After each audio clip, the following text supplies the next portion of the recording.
ফাতাবারাকাল্লাহু আহসানুল খালিকিন। একটু চিন্তা করে তাকাইয়া দেখ আমার আল্লাহ কত সুন্দর একজন নিপুণ শিল্পী, কেমন একজন নিরঙ্কুশ কারিগর, কেমন কারিগর। আমার একই মায়ের সন্তান, আমরা 5টা ভাই বোন, কই একজনের চেহারার সাথে আরেকজনের চেহারার কোনো মিল? কথা বলেন না কেন? দুনিয়ার ফ্যাক্টরির দিকে তাকাও, লবণের ফ্যাক্টরি থেকে তৈল বের হয় না, তৈলের ফ্যাক্টরি থেকে কখনো লবণ আসে না।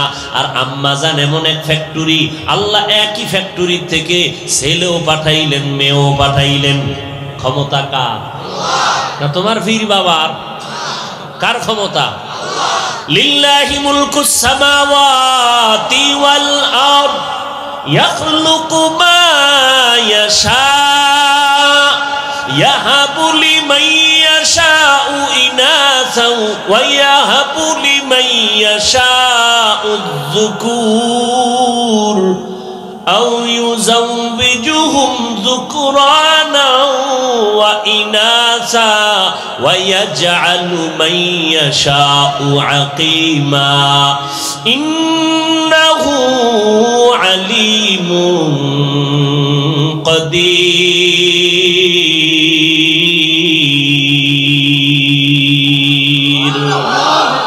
ই কালামে জিন্দা কুরআনে হাকিম, হিকমতে উলা ইয়াজাল সতু কাদিম, জামিউল ইলম ফিল কুরআনে হাকিম, তাকাসারাত আনহু আফহামুর রিজালি। আল্লাহ তাআলা বলেন লিল্লাহি মুলকুস সামাওয়াতি ওয়াল আরদ, আসমান জমিনের সব ক্ষমতা কার? আরো জোরে বলেন ইন্নাল্লাহা আলা কুল্লি শাইইন কাদির। কোটি টাকার মালিক দেখো অভাব হয় না দূর, গরিব ঘুমায় আরাম করে মনটা বাহাদুর। ফেরাউনের লাশটা দেখো মিশর জাদু ঘরে, খায় না মাটি পোকা মাছি সবাই ঘৃণা করে। হৃদয়ে থাকিবে যার নম্রতা সাদা, রহমত আসিবে সেথা প্রভুর ওয়াদা।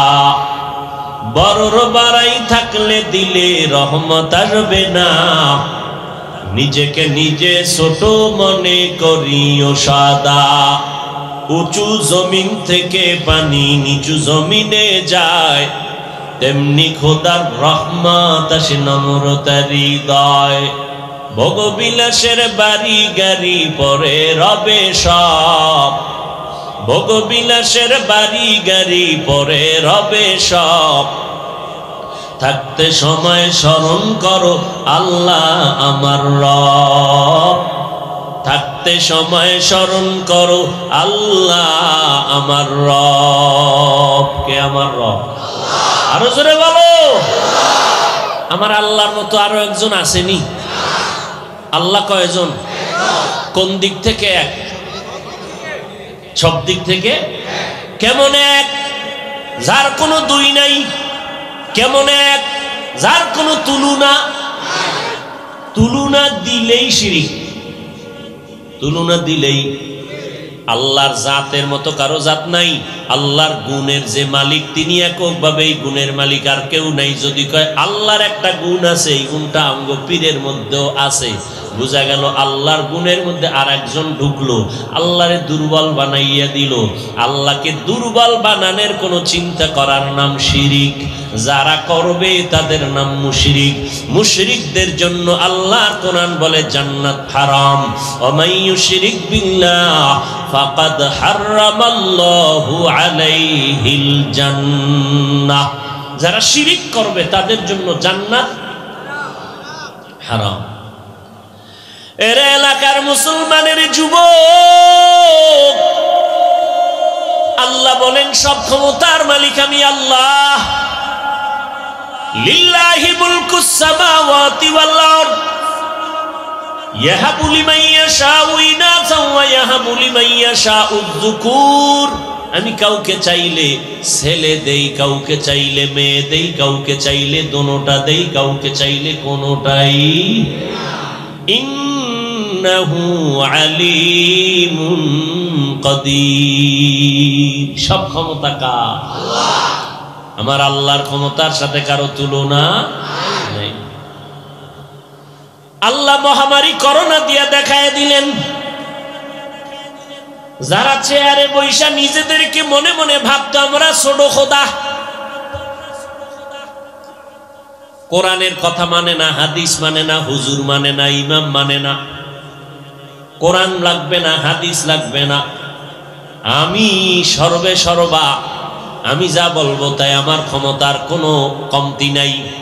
এই সমস্ত খোদা দাবি করনেওয়ালা বাহাদুরেরা পর্যন্ত করোনায় সারা দুনিয়ার বেঈমান নাস্তিক বেঈমানেরা মাথা নত করে দিয়া বলেছে জমিনের মধ্যে আমাদের পাওয়ার শেষ। দেখছেননি কারবার? কেমন একটা রোগ নাকে দিয়া ঢুকে, কেউ টেরই পায় না, ধরতেও পারে না, বুঝাও যায় না, কত প্রাণ কেড়ে নিল করোনা। আবার এই করোনা অনেকের হয়েছে, তারপর আল্লাহ হায়াত দিয়া বাঁচায় রাখছেন, রাখেন নাই? করোনার কাছে যায় না, বাবায় মারা গেছে, লাশটা দূরে ফালায় দিছে, সন্তান যায় না, করোনার ভয়, জানাজারও খবর নিল না। আর আমার সোনার বাংলাদেশে শত শত করোনার লাশ কাদের মধ্যে নিলেন, দাফন করালেন, গোসল করাইলেন, কাফন পরাইলেন আমার দেশের টুপিওয়ালা উলামায়ে কেরাম। একজন হুজুরেও করোনায় মরে নাই। কথা ঠিক নেই? হায়াতের মালিক কে? মৌতের মালিক কে? ইন্না সলাতি ওয়া নুসুকি ওয়া মাহইয়ায়া ওয়া মামাতি লিল্লাহ ওয়া মামাতি লিল্লাহি রাব্বিল আলামিন।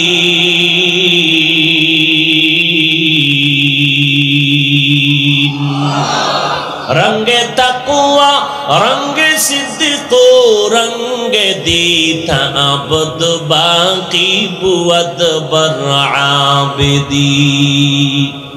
ওই এক খুঁটি, এই বাম পাশে একটা খুঁটিতে এই হ্যালোজিন গুলো দিলে এই স্টেজে দেওয়ার দরকার আছে, মানে সবই শিখিয়ে দেওয়া লাগবে। মহা মুসিবত। পোকার জ্বালায় না বয়ান করবো না বসবো।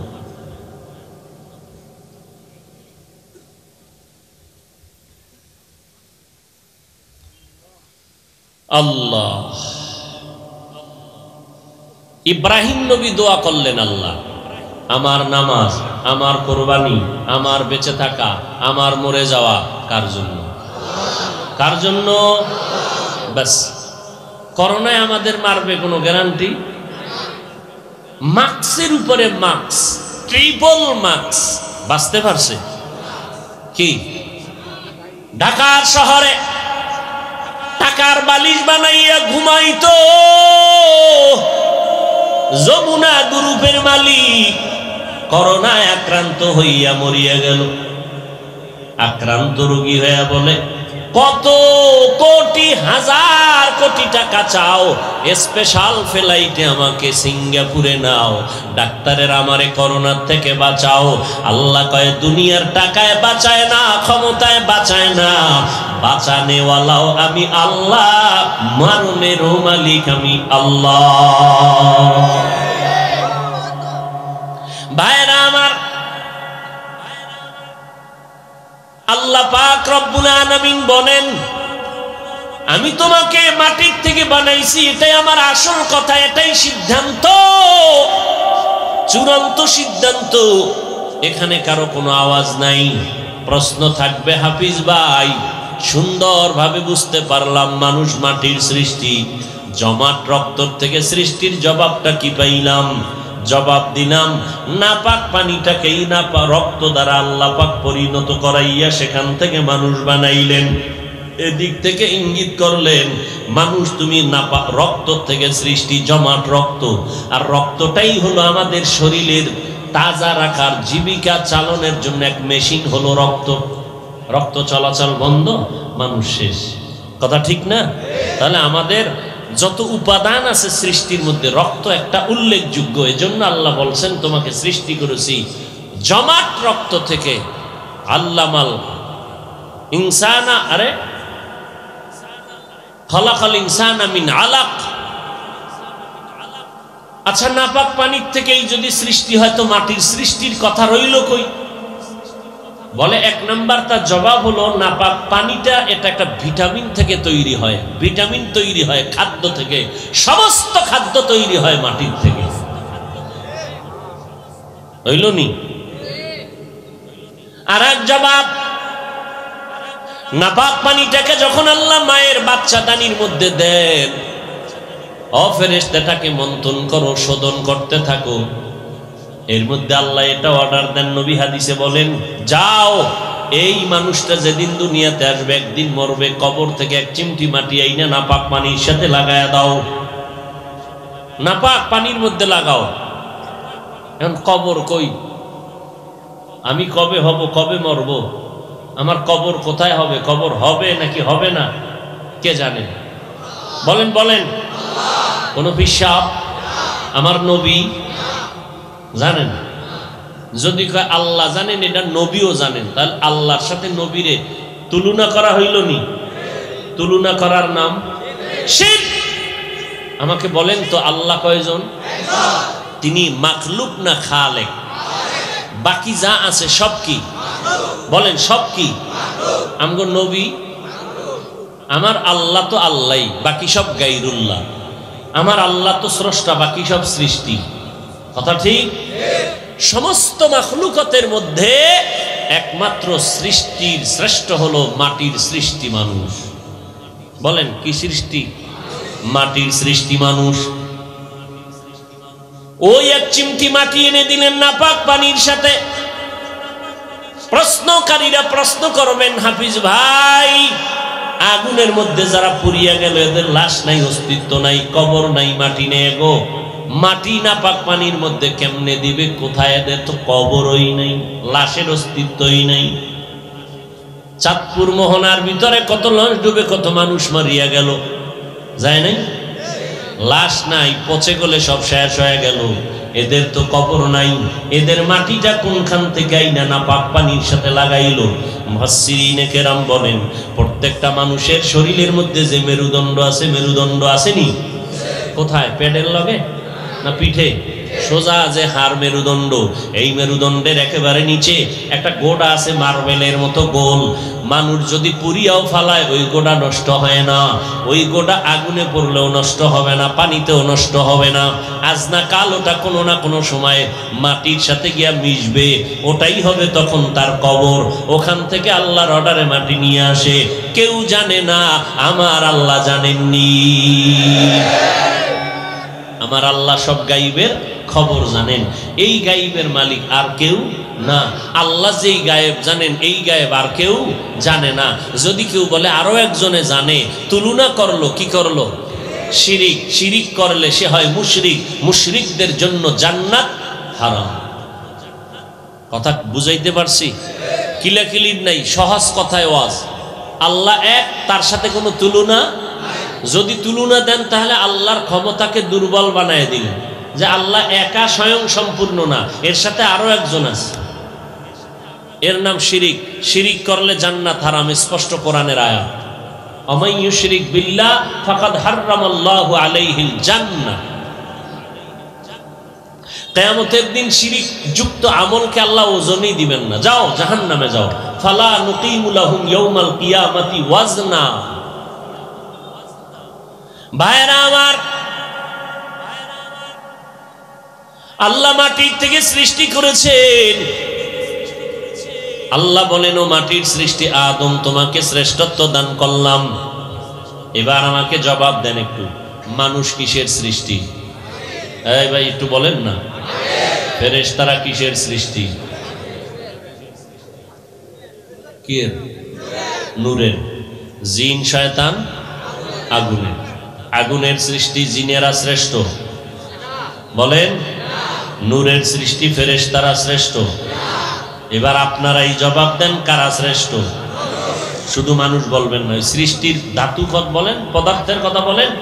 মাটির সৃষ্টি শ্রেষ্ঠ। সিদ্ধান্ত কার? এই মুখস্থ করেন, সিদ্ধান্ত কার? অস্থায়ী না স্থায়ী বলেন? নূরের সৃষ্টি শ্রেষ্ঠ। আসতে কেন? সন্দেহ থাকলে দাঁড়ান। নূরের সৃষ্টি শ্রেষ্ঠ, আগুনের সৃষ্টি শ্রেষ্ঠ, মাটির সৃষ্টি। সিদ্ধান্ত কার? অস্থায়ী না স্থায়ী? এবার আমাকে বুঝে শুনে জবাব দেন, মানে নাই কে? আল্লাহর এই সিদ্ধান্ত মানে নাই কে? মনে নাই? কে মানে নাই? মাটির সৃষ্টি শ্রেষ্ঠ। আমার আল্লাহর এটা স্থায়ী সিদ্ধান্ত মানে নাই কে? ইবলিস আল্লাহর এই সিদ্ধান্ত মানে নাই। আল্লাহ কয়, ইবলিস মানলি না কেন? ইবলিস আমার গায়ের জোরে আমি মানি নাই, বিষয়টা এমন না, যুক্তির ব্যানারে আমি মানি না। এই মাটির সৃষ্টি শ্রেষ্ঠ যে ইবলিস মানে নাই, এটা গায়ের জোরে না যুক্তির ব্যানারে? অতএব যারা বলবে মাটির সৃষ্টি শ্রেষ্ঠ মানি না যুক্তির ব্যানারে, তারাও শয়তানের খালাতো ভাই। বুঝাইতে পারলাম না? মাটির সৃষ্টি কি শ্রেষ্ঠ? সিদ্ধান্ত কার? অস্থায়ী না স্থায়ী? মানে নাই কে? শয়তান। গায়ের জোরে না যুক্তির ব্যানারে? যুক্তিটাও কিন্তু ফালাইয়া দেওয়ার মতো যুক্তি না, আমি ওদিকে ঢুকলে আর টাইম নেই। যুক্তিটাও ফালাইয়া দেওয়ার মতো না। খুব সুন্দর একটা যুক্তি দিছে, খলাকতানি মিন নার ওয়া খলাকতাহু মিন তিন। আমাকে বানাইছেন আল্লাহ আগুনের দ্বারা, আদমরে বানাইছেন মাটির দ্বারা। মাটির গতি নিচে, আগুনের গতি উপরে। আমি কেন নত হব? আদম আমার কাছে নত হবে। যুক্তিটা একেবারে ফালাইয়া দেওয়ার মতো না। আল্লাহ কয় যুক্তি ঠিক আছে, তবে মালিকের সামনে গোলামের যুক্তি চলে না। মালিকের হুকুম মেনে নেওয়াই হলো গোলামের কাজ। যুক্তি দিলি কেন? চরম বেঈমানি করে ফেললি। আমি মাওলার দরবারে কারো গাদ্দারি চলবে না। মাটির সৃষ্টি শ্রেষ্ঠ, সিদ্ধান্ত কার? মানে নাই কে? গায়ের জোরে না যুক্তির ব্যানারে? বর্তমান দুনিয়াতেও যারা মাটির সৃষ্টিকে শ্রেষ্ঠ বলতে চায় না, নূর নূর লইয়া চিৎকার দেয়, যুক্তি টুক্তি খাড়া করে, এদেরকেও বুঝতে হবে তদন্তের মাধ্যমে এরা খাঁটি ঈমানওয়ালা নয়। আল্লাহ হেদায়েত দান করুন। ভাইয়েরা আমার, এবার মিনহা খালাকনাকুম, আমি তোমাদের মাটির থেকে সৃষ্টি করেছি। এই কথাটা দ্বারা আল্লাহ আমাদের কি উপদেশ দিতে চান, কি বুঝাইতে চান? দুইটা সবক বুঝাইতে চান। এই দুইটা সবক বুঝে নেন। এক নাম্বার সবক, এই মাটির মানুষ শুনে নে, তোর মাটি কিন্তু পায়ের নিচে থাকে, পায়ের নিচে উপরে মারলেও নিচে যায়। আমি আল্লাহ তোরে মাটির থেকে বানাইয়া সম্মান নিচে দেই না, এই সম্মান দিলাম সব মাখলুকতের উপরে। সম্মান পাই আবার একজনে ফুইলা তিনজন হয়ে যাস না। আমার মতো বক্তা কে আছে রে? এই তুই না নাপাক পানির সৃষ্টি, তোর ফ্যাটের ভিতরে তো এখনো পায়খানা, তোর শরীরের ঘাম থেকে দুর্গন্ধ, তুই বাহাদুরি করো কেন? মাটির মানুষ, মাটির থেকে আর একটা তুমি উপদেশ নাও। এক নাম্বার উপদেশ কি নিলাম? মাটি যদিও নিচে, সম্মান আমাদের নিচে, সমস্ত মাখলুকতের উপরে আমাদের সম্মান। আর একটা সবক নাও, বাহাদুরি করবা না, গরম গরম ভাব দেখাইবা না। কেন? মাটির মধ্যে একটা গরম ভাব নাই। মাটির মধ্যে দ্বিতীয় একটা গুণ আছে, নরম নরম ভাব দেখানো। মাটি কারো সাথে গরম ভাব দেখায় না, মাটি নরম নরম ভাব দেখায়, কারো সাথে খারাপ আচরণ করে না। এই মাটির সাথে কত ধরনের বেয়াদবি আর গাদ্দারি করে। মাটি যদি চাইতো একটা ধাম করিয়া তোমাকে মাটির মধ্যে নিয়ে যাইতো, যায় না? ওই যে শরীয়তপুর, শরীয়তপুর আসেনি? ওমা কথা কন না কেন? সেখানে যে বাড়ি শুদ্ধ এক এলাকা পানির মধ্যে তলায় গেছে, কি খবর যায় না? কয়েক মাস আগেই তো, এক বছর এখনো হয় নাই। কথা ঠিক না? তাহলে আপনারা এই যারা মদ পান কইরা মাতলামি করে, জেনা করে, গান বাদ্য দিয়ে আরে লাফালাফি, ডেকসেট চালায়, আর নারী পুরুষ সমানে রাত্র ৩টার পরে লাফায়, ঠিক নেই? লাফাবে। এই বড় বড় কিছু কিছু দিবস আছে না, দিবস, এই দিবসে লাফায়, মাটির উপরে এমন ধাক্কা ধাক্কি করে, মাটি যদি কয় মেজাজ গরম করলি কেন, আস্তে করে মাটি নরম হয়ে যদি ভিতরে ঢুকাইয়া দেয় কারুনের মতো, উঠার আর উপায় আসেনি। আল্লাহ কয় মাটির মধ্যে দেখ, এত অন্যায় করো, মাটি কাউকে কিছু বলে না, নরম নরম ভাব নিয়ে চলে, এত অপরাধের পরেও মাটি কাউকে কিছু বলে না। তুই না মাটির মানুষ, গরম ভাব দেখাও কেন? মাটির মতো নরম হয়ে চল, সম্মান আরো বেড়ে যাবে। গরম ভাব দেখাও কেন? ভাই আমার ভিতরে এলেমের গরম, আমার ভিতরে ক্ষমতার গরম, আমার মধ্যে টাকার গরম, আমার মধ্যে আমলের গরম, একটু ভাব দেখায়। আমার মতো নামাজি আছে কে রে? আমার মতো বড় মুফতি সাহেব কে আছে? আমার মতো বড় প্রিন্সিপাল কে আছে? আমার মতো বড় টাকাওয়ালা কে আছে? আল্লাহ কয় রে বান্দা, যতই বাহাদুরি করো না কেন, এগুলোর কোনো ভ্যালু নাই। আজকে যদি মরিয়া যাও, সাদা 3টা কাফন হবে তোমার শেষ প্যাকেটের সম্বল। কে ধনী, কে গরিব, কে ইমাম, কে মুক্তাদি, কে ডাক্তার, কে রোগী, কে বক্তা, কে শ্রোতা, মরণকালে সাদা কাফন যখন পরবে, উপরে লেখা থাকবে বক্তা সাহেবের লাশ। না, গরিবের কাফন 3টা, ধনী লোকের কাফন 3টা, না একটা বাড়ায় দিবি। এই কয়টা? লাশ সব সমান হয়ে যাবে। কোন লাশটা ধনীর, কোন লাশটা গরিবের, কোনো ভেদাভেদ নাই। ওই সময় বান্দা রেডি হইয়া যাও। ও বান্দা, আজকে তুমি বাহাদুরি দেখাও, আমার মতো টাকাওয়ালা কেউ নাই, আমার মতো এলেমওয়ালা কেউ নাই, আমার মতো কণ্ঠওয়ালা কেউ নাই। ও বান্দা, জানুনি তোরে আমি টাকা দিছি, আমি টাকা আমি না দিলে তুই টাকা পাইতি না। আমি আল্লাহ তোর লাইনের কত বন্ধু বান্ধবের গরিব বানায় রাখছি, আবার আমি আল্লাহ কত টাকাওয়ালারে ধাম করি আমি দুর্বল করে দিছি। আমি আল্লাহ সব পারি, অতএব সব আমার ক্ষমতা। বাহাদুরি করলে আমি করব, তুমি করার অধিকার নাই। বরং নরম হইয়া চলো, আল্লাহর কাছে মাথা নত করো। কয়দিন আর বাহাদুরি করো বা? নরম হইয়া আল্লাহর হুকুম মতো চলো। আসমান আল্লাহর, আল্লাহর আসমানের থেকে আমরা বৃষ্টি পাই। আল্লাহ বৃষ্টি দিলে পাই, না দিলে না পাই। দেখেন না কিরম উল্টা মোনাজাত দিয়া এরপর বৃষ্টি নামান লাগছে। ভুলে গেছেন কয়েকদিনের মধ্যে বৃষ্টি নাই, বৃষ্টি নাই, নামাইছে কারা? হুজুরেরা। মোনাজাত দিছে উল্টা, উল্টা মোনাজাত দিয়া এরপরে সারা বাংলাদেশে বৃষ্টি নামাইছে। আল্লাহকে আমি দিলে ভাবি, না দিলে আমার দেওয়া বৃষ্টি জমিনে আসছে, ফসল ভালো হয়েছে, সব আমি দিলাম। অতএব আমার কাছে মাথা নত করো। দুনিয়া কিছুই না। আজকে তুমি বাহাদুরি কেন করো? যেই টাকা নিয়ে বাহাদুরি করো, টাকা তোমার আপন না। যেই সন্তান নিয়ে বাহাদুরি করো, সন্তান তোমার আপন না। মরিয়া গেলে কেউ তোমার পাশে থাকবে না। কয়েক মাস আগে ঢাকা বাড্ডা থানা, কোন থানা?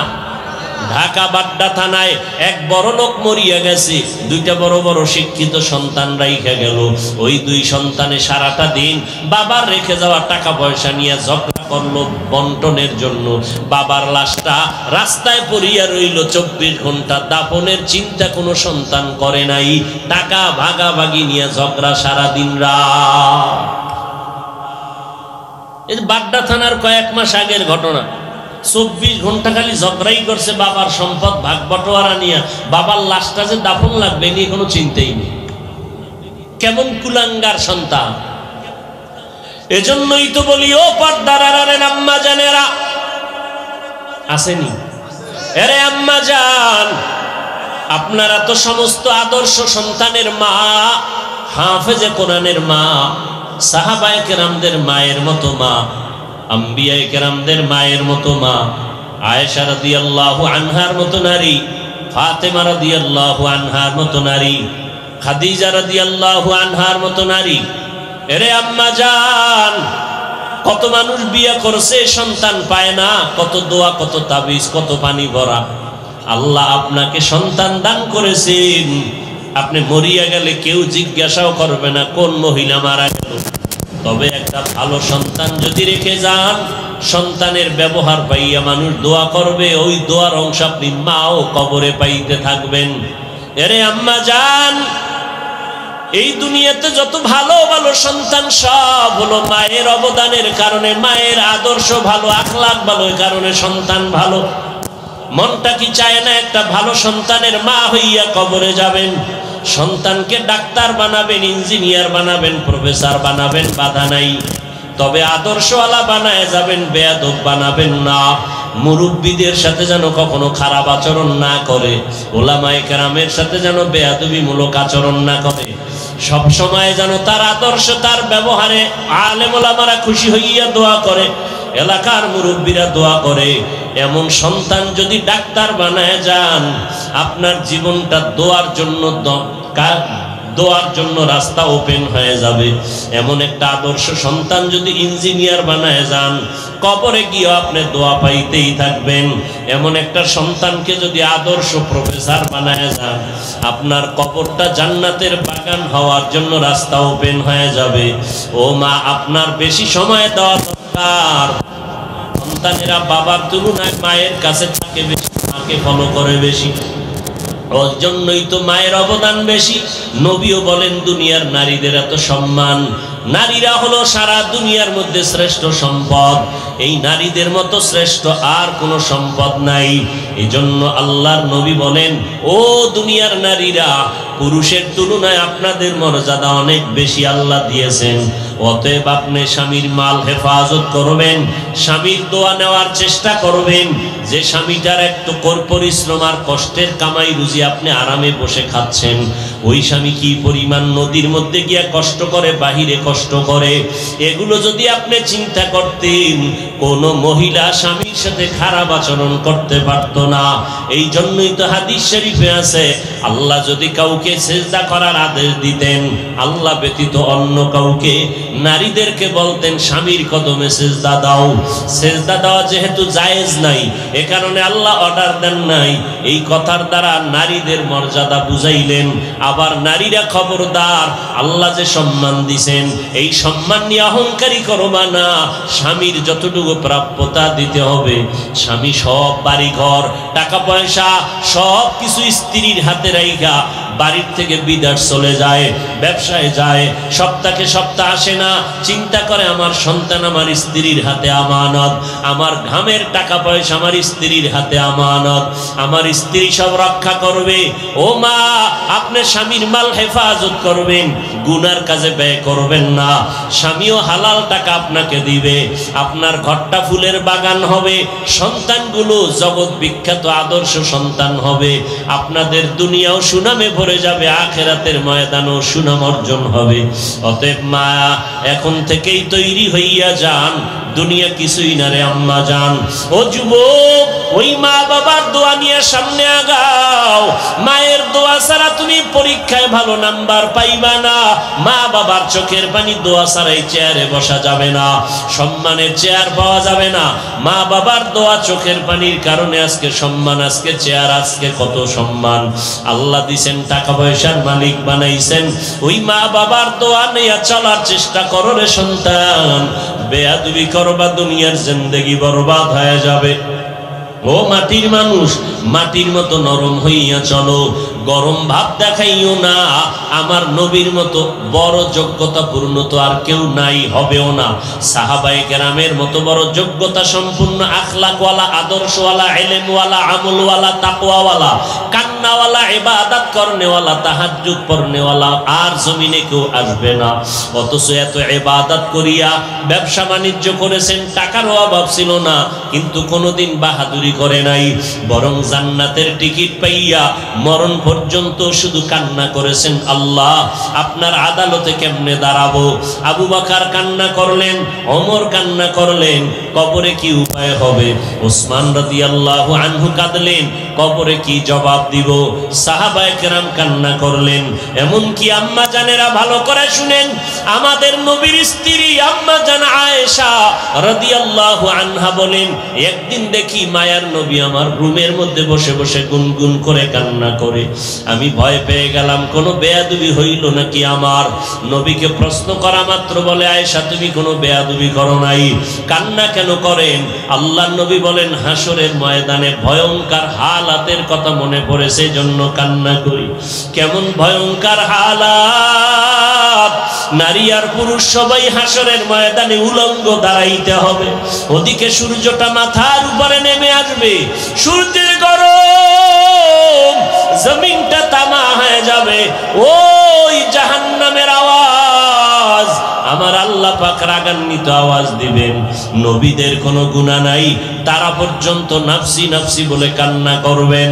ও গুনাহগারের দল, ও বেপরদা নারীরা, ও সুদখোর ঘুষখোর ভাইরা, যাদের কোনো গুনাহ নাই, আম্বিয়ায়ে কেরাম, কিয়ামতের দিন যদি তারা নাফসি নাফসি বলে কান্না করেন, ও গুনাহগারের দল, একটু চিন্তা করো তোমার আমার উপায় কি হবে। জান্নাতের টিকিট পায়া যদি আবু বকর কান্না করেন, ওমর কান্না করেন, আপনি আমি কত বড় গুনাহগার, কি পরিমাণ কান্না দরকার। চোখে পানি নাই, বরং উল্টা বাহাদুরি করো।